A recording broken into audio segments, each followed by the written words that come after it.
कायेन वाचा मनसेन्द्रियैर्वा बुद्ध्यात्मना वा प्रकृते स्वभावात् करोमि यद्यत् सकलं परस्मै नारायणेति समर्पयामि।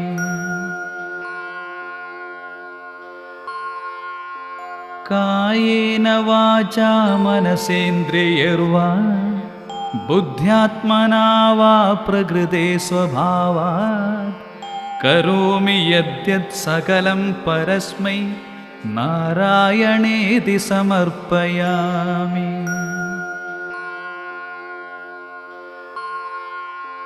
कायेन वाचा मनसेन्द्रियैर्वा बुद्ध्यात्मना वा प्रकृते स्वभावात् करोमि यद्